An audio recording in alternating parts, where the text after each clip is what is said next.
This is a bunch of BTS. There's no first AD, so I can do whatever I want. I'm insane. 9 minutes with 5 15. Chris, I don't need that kind of negativity in my life right now, and I don't appreciate it. It is possible that we end up postponing. Basically, think about yourself the whole thing. Okay. Let's see how that goes. Best to not. I don't want to do this again. Yeah, we shot 4 films in a single shoot day starting at 3:30 a.m. in the middle of nowhere, Indiana. I'm gonna build a fire. Boston, how you like putting up tents? And not only that, we also shot 13 behind-the-scenes mini-docs diving into 13 different filmmaking topics. So in this video, we're gonna break down how we pulled this off and give some really practical pieces of filmmaking tips to help your next shoot go as smoothly as possible. Let me give you a sneak peek. The key to making a shoot like this happen is building a great schedule and a rock-solid shot list, which are the things that I want to focus on in this video. But we'll talk more about that later on. And make sure you stay to the end, because at the end of the video, I'm going to tell you about the 5 critical mistakes that keep indie films looking amateur. All right, let's dive in. That turtle is not your friend. Let's get a light up in here. This is probably MOS. We probably don't even need to slate it. I want to make some adjustments when there's actually light in here. Scene 1B, take 5. What are you wanting to achieve with this? Why don't you just run the whole dialogue? Yeah, that should be fine. Slate it. Action. Now, let's start with the glaring question. Why would we do this to ourselves in the first place? 4 films in a single day? Come on now, who even tries that? I've been making filmmaking content online for a while now, and one of the things that I'm experimenting with on our YouTube channel right now is producing educational content on set so that you as the viewer actually get to learn filmmaking by coming on set with us while we make a film. So instead of teaching you how to set up a mic in a studio, we're gonna show you how to do it while we're shooting a real film. And instead of just reviewing lights like every other YouTube channel out there, we show you how we're actually using them to pull off professional quality work. So the first step I took to actually make this happen was to contract a screenwriter to write the films themselves. I connected with Vaughn, who cranked out 4 incredible scripts in just a couple days. And then I brought on Chris to handle directing the film so that I could focus on the behind the scenes content. There were only 22 days from the day that Chris signed on to the day that we shot, so we opted to pull from our existing network for cast and crew rather than go through a formal casting process. We managed to get all 6 talent roles confirmed for the shoot within 6 days. So while Chris got to work in rehearsals and putting together the shot list, I started to build out the schedule. Scheduling may seem boring, but it's the key to making a shoot like this happen, and it all starts with tracking your time on set while you're shooting. I found that it takes me about 90 minutes to pull equipment out of the van, get to the location, set everything up, solve whatever problems may arise, and then get ready to press record. Then we scheduled an hour to shoot each film, meaning that it was essential that each film took place in one location with minimal changes in blocking so that we could shoot it in as little coverage as possible. We need an hour to travel from the first location to the second, and we added a little extra time to the third shoot because we knew that we'd need a little extra time to shoot the behind the scenes content for that one. And the first short needed to be at night, which meant a 3:30 call time, so we'd have time to set up and shoot before the sun came up at 6 a.m. on the shoot day. We also padded the schedule a little in case we got behind, and that left us with a 12-hour schedule. Normally, I cap production schedules at 10 hours and have crew block off 12 hours for me in case we go a little late, because I hate to work people longer than this in one day, but since we were trying to get so much done,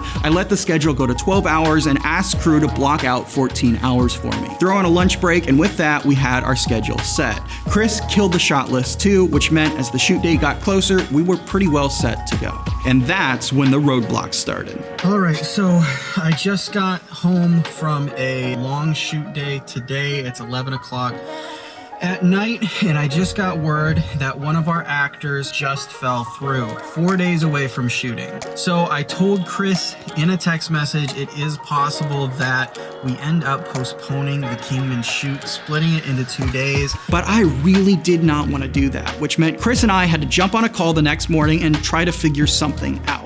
Like before everything happened last night, like where I came to it was, I don't want to do this again. So when it happened last night, I looked through my phone, Mike has texted me, and I'm like, okay, well, maybe we should just split this one into 2 days and just let it be what it is. The thing that I am less excited about is just when projects drag out. I just don't know that I want to go through that process, basically. Thankfully though, Chris pulled some magic and networked in another filmmaker who we both knew and could fit the role. And he ended up being the perfect fit for the deranged hillbilly vibe that we were going for. If that tent is still here in 10 minutes, that would be unfortunate.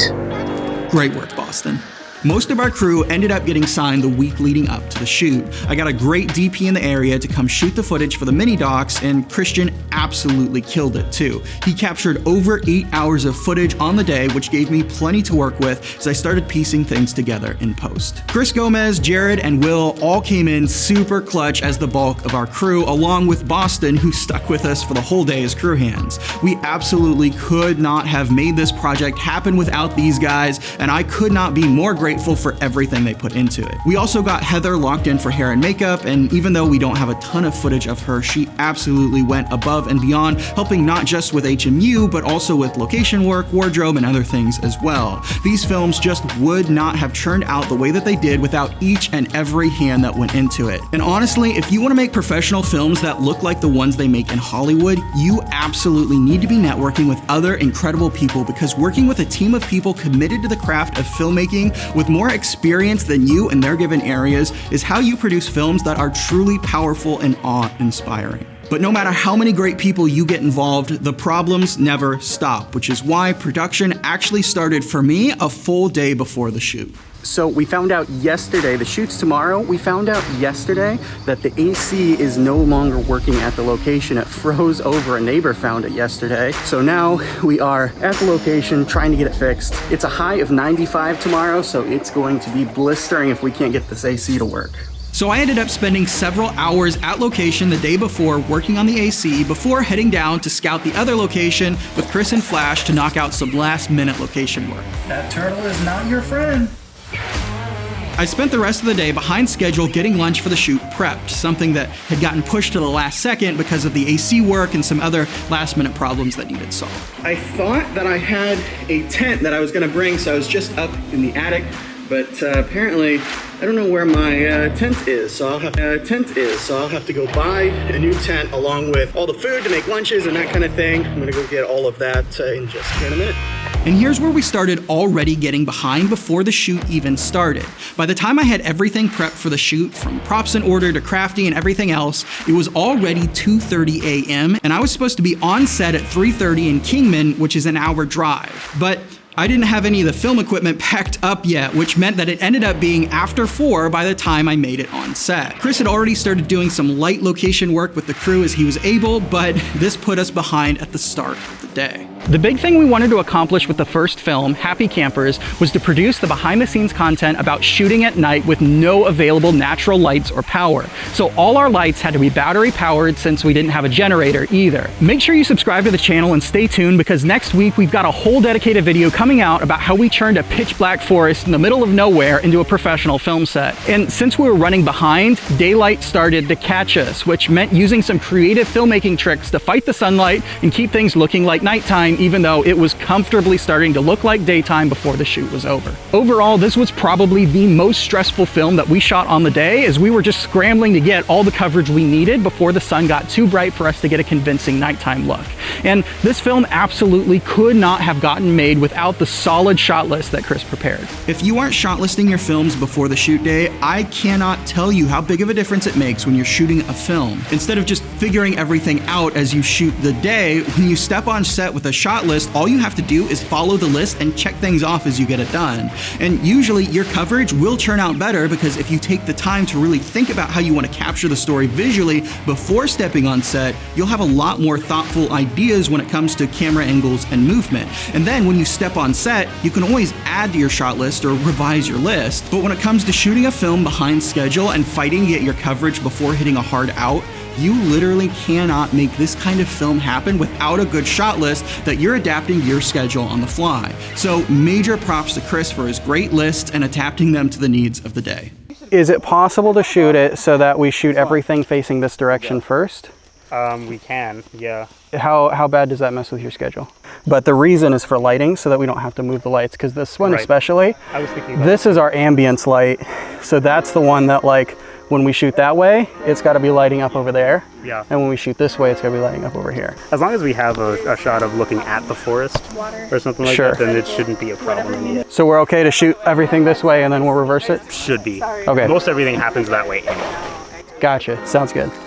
We finally wrapped the night shoot at 6:30 a.m., a full hour behind schedule, and then it was on to film number 2. Honestly, being behind schedule ended up working out really well because the sun was literally at the perfect spot for us to shoot Happy Campers 2. We were intentionally going to shoot at golden hour, but having the sun up the extra hour into the sky actually worked out way better. We set up a few lights that we ended up not using and did some location work while Chris worked with talent on some on-set rehearsal. And we captured some fantastic performances on this shoot. Massive shout out to both Sarah and John for this one. Sarah really pulled you in and made you feel what she was feeling in the film. And John's just a professional, man, tell you what. The guy played a late night show before the shoot and then drove over 2 hours to perform for us and absolutely brought it too, despite only being on like 1 hour of sleep. Could not have been more thankful for either of them.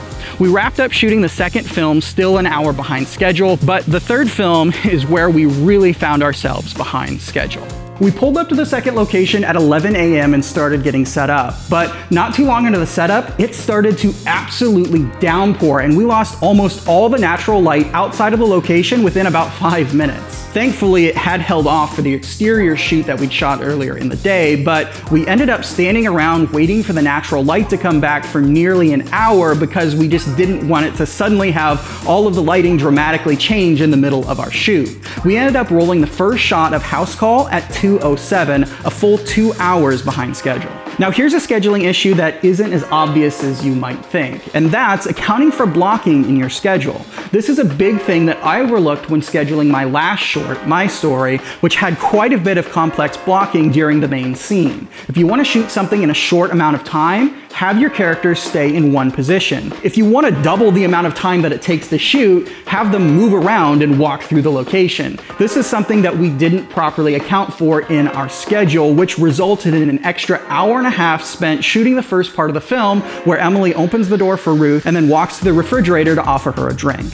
Moving through a location like this requires a lot of complex thought put into the camera angles to make sure you never break the 180-degree rule and you make sure that the lighting is looking nice in every single mark. Overall, I'd say it's incredibly impressive that we ended up shooting this entire film in just 3 hours with the extra behind the scenes content. And both Erica and Trick delivered some incredible performances. Not just that too, but they both brought a ton of life to set between takes. Super impressive given that they were starring in a film about mental health and switching flawlessly between deep emotional performances on camera and a fun, friendly persona on set. If that's not professional talent, I don't know what is. But nonetheless, we wrapped it at 5, which was 3.5 hours behind schedule and a full hour after we were originally scheduled to wrap for the whole day. Thankfully, Derek, our male lead for the fourth and final film, was super gracious with us as he waited around way past when he was expected to be off while we were finishing shooting House Call. Now, before we move on to the fourth film, I want to take a second and highlight Erica's sweater that she's wearing in this film. She says she always feels like this guy needs more attention, and I agree. So give it some love for me in the comments. We started the setup for Double Booked, the fourth film, tired and late. Huge props to everyone on set at this point because even though we were all tired, no one was showing it. Everybody was holding up incredibly and the energy on set was still phenomenal. Honestly, probably some of the most fun that I've had on a film set was all of the crew nerding out about cooking while we shot the coverage of Derek preparing a meal. I love making homemade chicken noodle soup. Oh, I can just demonstrate on one hand? Yeah, let's just do that. I'm inspired. Oh, yeah, you cut some onions. Did it make you cry? Overall, despite everybody being tired and worn out from a long shoot, we pulled off the last film without a hitch. We did go a bit long on this one, honestly, because we were just all tired and moving slower than we were earlier in the day, but we wrapped the setup and shooting of the last film in 3 hours at 8 p.m. Altogether, our crew was on set for 17 hours from 3:30 a.m. to 8:30 p.m., a full 3 hours longer than what we'd scheduled them for on the long end. This was by far the longest over I've ever gone on a shoot day that I scheduled, which is super uncommon for me because normally I'm really strict about staying on schedule. But it's something I wanted to highlight in this behind the scenes feature because these kind of late shoots are way too common in the film industry, and I wanted to take the opportunity to look at how things go wrong wrong on set and show how important it is to analyze your shoots after the fact and make plans for how to improve for future projects. I spent most of the day after the shoot resetting equipment, sorting the footage, and reflecting on the day. The major things that put us behind for the day was the late start, holding for rain, and the complex blocking for the third shoot. When it comes to the late start, it's not uncommon for me to get a thin night of sleep before a shoot doing last-minute prep, but usually it doesn't actually affect the start time of the shoot because I wrap it up in the early hours of the morning. But since we had a 3:30 call time for this one, I didn't have the flex time the night before that I normally do for pre-production if it runs late. So to help prevent this kind of thing in the future and to make sure that I actually get a decent night of sleep before shoot days, I've opted to start blocking out at least a full day, multiple for features, dedicated to pre-production before a shoot day to deal with the pre-production things that usually wait for the last minute. And not just that, but I'm gonna make sure to bring on a production assistant to help me with the pre-production prep to make sure that things don't run over too late. Because there were several things, like I went to Meijer twice, Goodwill once, and to Walmart as well the day before, that like at least one of the Meijer trips and Walmart could have been a PA that I just sent with a list and said, get these things. And that would have saved me an hour, 2 hours the day before the shoot. When it comes to the complex blocking, this is just something that we needed to be more conscious of when writing and scheduling the script. Sometimes it's definitely difficult to foresee blocking challenges before the day when you're actually on set seeing everything happen in the location, but I've put it in my pre-production notes for future projects to consider the blocking more seriously before actually walking on the set. And for the rain, things like this just kind of are what they are. It's difficult to foresee, prevent, or deal with these kinds of problems in advance. Normally, I schedule in some buffer time for these kinds of last-minute issues and ask my cast and crew to block off an extra hour or two for the shoot past our estimated wrap time so that when things like these happen, it doesn't cause huge issues. But in this case, it did cause a fairly significant delay because we were already behind and had already eaten up all of our buffer time. All right, now I'm gonna come clean to you here. I've been lying to you this whole time. We didn't actually shoot 4 films and 13 mini docs in one shoot day. I know, I'm sorry. I couldn't resist the clickbait.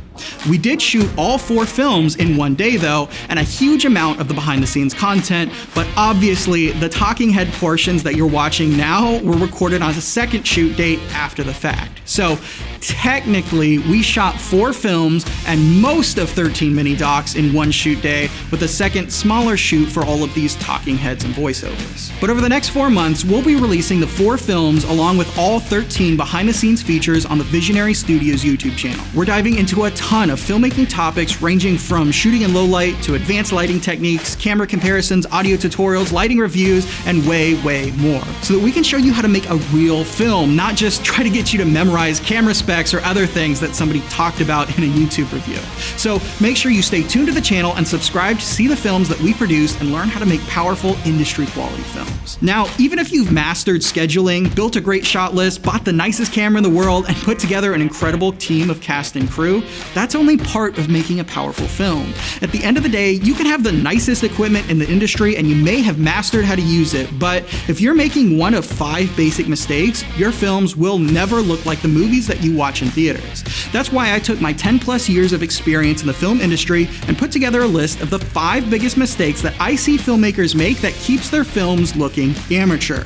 I literally made all of these mistakes on an ongoing basis for years before I figured out what they were or how to fix them. So I guarantee you that if you've been making films for less than 5 years, you're absolutely making at least one of these critical mistakes. Just click on the first link in the description to watch my full video breakdown of the 5 critical mistakes that make films look amateur.